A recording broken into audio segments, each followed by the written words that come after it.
Hebrew గ్రంథకర్త Hebrew పత్రిక రాస్తూ ఆయన 13వ అధ్యాయంలో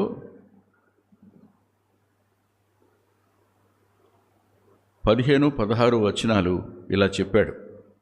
కాబట్టి ఆయన ద్వారా మనము దేవునికి ఎల్లప్పుడూ స్తుతియాగము చేయుదుము, అనగా ఆయన నామమును ఒప్పుకొనుచు జిహ్వా ఫలమును అర్పించుదుము. వినండి, 1 మనం నోటితో ఆరాధించాం, స్తుతించాం, బాగుంది. కానీ 16వ వచనం ఏం చెప్తుంది?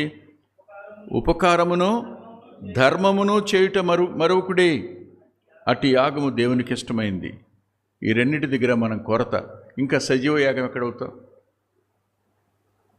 స్తుతించే దగ్గర ల్యాకింగ్ మనలో, ఇతరులకు ఉపకారం చేసే దగ్గర, ధర్మం చేసే దగ్గర మనం we are not up to the mark.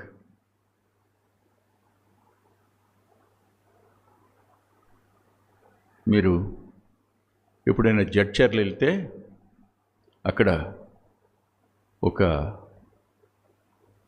సమాధుల తోట ఒకటి ఉంటుంది. వెళ్ళండి, అక్కడ ఒక మిషనరీ లేడీ, పేరు మర్చిపోయినాను. ఆమె మరణానికి ముందు నేను ఏం చేయాలి భారతదేశం కోసం, ఇంకా ఏం చేయాలని ఆలోచించి తన 2 కళ్ళని అమ్మేసి ఆ డబ్బు కూడా ఇక్కడున్న ప్రజలకు వాడండి అని చెప్పింది.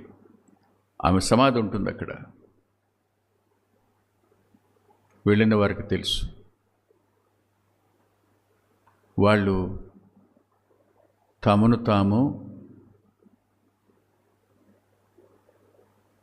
నేను నాకు చెందిన దాన్ని అని అనుకోలే, నేను నాకు చెందినవాడిని అనుకోలే, నేను దేవుని సంఘానికి చెందినవాడిని, దేవుని దేహానికి చెందిన దాన్ని దేహానికి చెందినవాడిని అనుకున్నారు కనుక వారు త్యాగసహితమైన జీవితం జీవించగలిగారు.